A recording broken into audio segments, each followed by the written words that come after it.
Bonjour et bienvenue, voici notre tour d'horizon économique, géopolitique et boursier. Nous sommes le vendredi 10 mars et pour comprendre comment tourne la planète finance et qui tourne avec certaines difficultés, c'est sur la bourse au quotidien nulle part ailleurs. L'épisode du jour s'intitulera Dans le paquebot, on commence à regarder où sont les canaux. À quel paquebot fais-je allusion?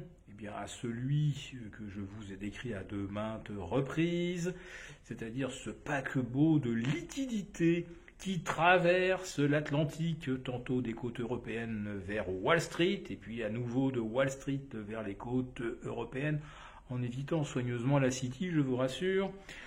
Donc, après 6 mois de désinvestissement en Europe, eh bien, l'argent revient et le paquebot se rit de tous les vents contraires, comme vous le savez, de taux qui pourraient atteindre les 5,75 et non plus les 5, comme on prévoyait en début d'année aux États-Unis.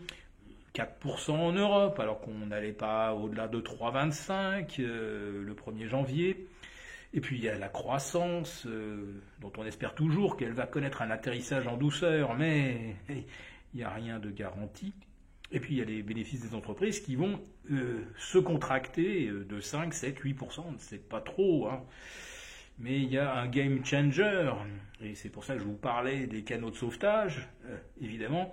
Quand vous avez une banque comme SVB, ça veut dire Silicon Valley Bank, SVB, qui est quasiment en faillite, qui perd 60% en une séance, qui liquide une partie de son portefeuille obligataire, 21 milliards sur 91, ce qui lui fait ressortir une paume de 1,8 milliard, autrement dit ses fonds propres sont littéralement volatilisés, eh bien ça fait désordre. Et SVB a bien tenté une augmentation de capital, mais ça n'a pas marché. Donc aujourd'hui, eh bien, on vient d'apprendre qu'elle cherche à se vendre. Oh bah va se vendre naturellement, ça c'est un job pour la Fed. Elle qui avait fusionné toutes les gloires de Wall Street à l'automne 2008, ça avait même commencé avant avec Bear Stearns en mars 2008, donc ça c'est tout à fait un boulot qu'elle sait faire, donc elle va appeler je ne sais pas qui, JP Morgan ou pourquoi pas Wells Fargo, hein, pour racheter ce Titanic.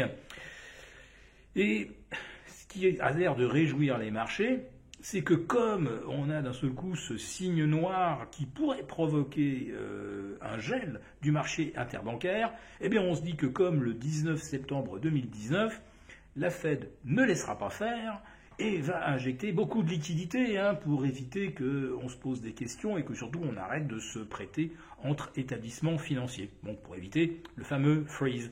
Et qu'est-ce qu'avait fait la Fed à partir du 19 septembre 2019? Elle avait ajouté 30, 40, 50, 70, jusqu'à 100 milliards tous les matins dans l'interbancaire, ce qui faisait que, en fait, on assistait à une sorte de QE qui ne disait pas son nom, puisqu'on rajoutait de la liquidité, c'était du très court terme, mais bien sûr, on ne disait pas que l'on voulait augmenter durablement la liquidité sur le marché.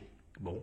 Ben voilà, d'une faillite, Wall Street a l'air de se constituer un scénario où on pourrait sortir par le haut. Oui, on en sortira par le haut ou dans l'eau si on ne trouve pas de canaux.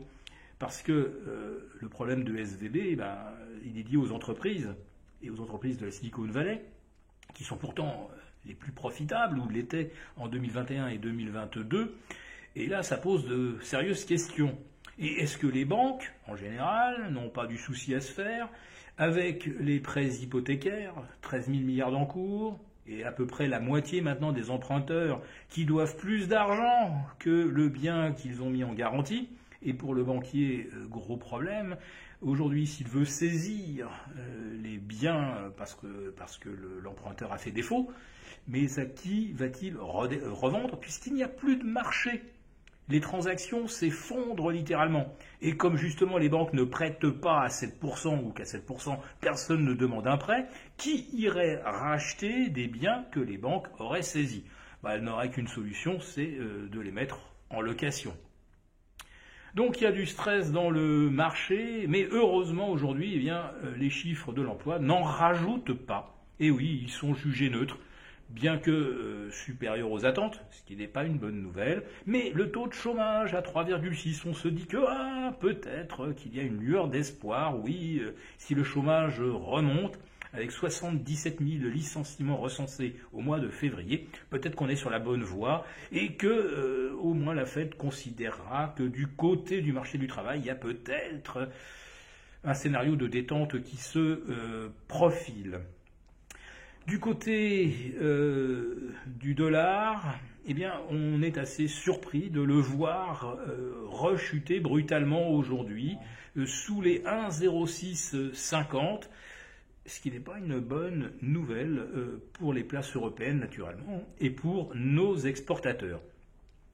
Alors la Bourse de Paris tente de sauver l'essentiel, le support des 7230 et comme par hasard, figurez-vous, après une ouverture en forte baisse, 2% de chute en matinée, on est revenu précisément à 7230.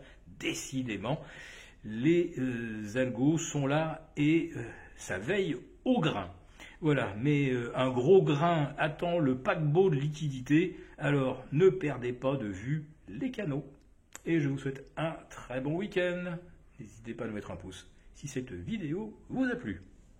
Connaissez-vous la seule monnaie qui est structurellement obligée de monter? Petit quiz. Ce n'est pas une crypto-monnaie, ce n'est pas une obligation d'État, ce n'est pas une future monnaie numérique des banques centrales, non. Cette monnaie est simplement l'actif que toutes les entreprises du monde entier vont devoir s'arracher pour pouvoir continuer de fonctionner. Et alors que l'investissement sur cette monnaie est normalement inaccessible aux particuliers, aux publications Agora, nous avons déniché un moyen ingénieux pour pouvoir en profiter. Se positionner sur cette monnaie aujourd'hui pourrait bien vous permettre de multiplier votre mise par 10 dans les mois ou les trimestres à venir. Vous voulez en savoir plus? Je vous révélerai tout ce 12 mars 2023. Réservez maintenant votre place pour assister à notre échange confidentiel avec Marie-Constance Scott sur l'actif, la monnaie du contrôle, la monnaie qui est obligée de monter. Attention, nous ne pourrons accepter que 1000 personnes en présentiel lors de cet événement. Alors, cliquez maintenant sur le lien en description pour réserver gratuitement votre place et assister à notre échange confidentiel ce dimanche 12 mars à 18 h. Merci pour votre attention et bonne fortune à vous.